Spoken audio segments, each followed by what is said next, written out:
और चर्चा की बाद में, तो फिर उन्होंने रात में कहा कि गुरु परम पूज्य गुरुदेव उस पुस्तक को मैथिली शरण जी पढ़ें, उसको अध्ययन करें।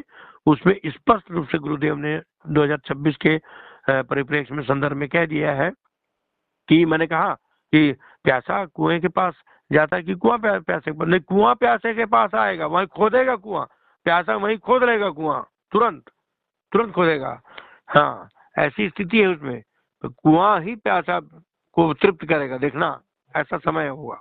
नहीं, लेकिन समय नहीं, कुआं एग्जिस्ट तो करना चाहिए ना, उस कुएं को तो खोदना पड़ेगा ना। वही तो हनुमान जी को जगाना है धनी। वही तो हनुमान जी को जगाना है।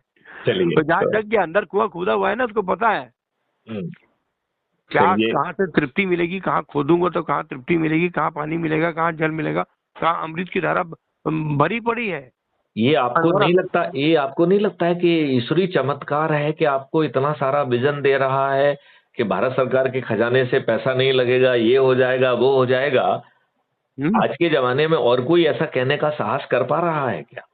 कोई कर ही नहीं सकता, कर नहीं सकता। उसकी बौद्धिक स्तर वहां पहुंच ही नहीं रही है, पहुंचाना नहीं चाह रहा है वो। खूब मंडूक की तरह बैठा हुआ है वो, बाहर निकल के देखना नहीं चाह रहा है। नहीं, ये कॉस्मिक ज्ञान तो सतत डाउनलोड का प्रभाव है। इसलिए मुझे विश्वास है कि जो भी चुनौतियां आएंगी उसके समाधान स्वतः अवतरित होंगे कॉस्मिक डिजाइन के तहत। उसकी चिंता मत करो, क्योंकि वो जैसे ही चुनौती आएगी समाधान अवतरित होता जाएगा, तो चिंता नहीं होना चाहिए।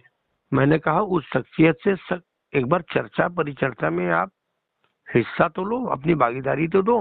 उसके बाद देखो जो आप भागीदारी दे रहे हो वो जनहित में पहुंच रहा है कि नहीं, जन जन तक पहुंच रहा है। आप अभी चर्चा किए हैं और शाम तक, रात तक घर घर पहुंच गया, हर किसी के मोबाइल सेट में आ गया वो।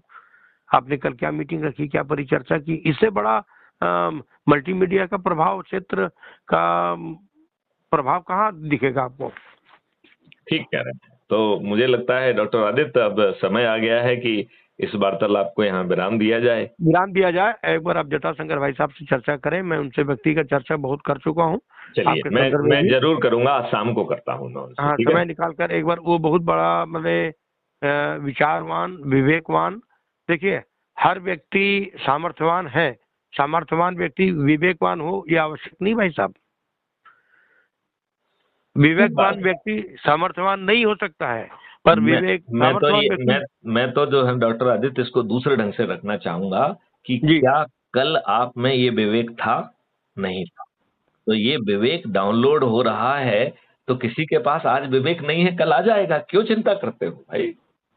क्योंकि आपके पास भी विवेक नहीं था, इस बात को मानिए आप। 5 साल पहले, आज जो मैं बात कर रहा हूँ, 5 साल पहले ये बात नहीं कर रहा था मैं। तब मुझ में ये नैतिक साहस नहीं था कि मैं कह दूं कि भारत सरकार के खजाने पे 1 पैसा नहीं का बोझ नहीं आएगा। नहीं, आप उस समय बंधे हुए थे ना, सही बात है। आप नहीं, उस समय वो चिंतन ही नहीं आया था। नहीं तो मैथिली शरण गुप्त ने अपने आप को कभी बना महसूस ही नहीं किया। जिस दिन मैं प्रोबेशनर था उस दिन बना नहीं था।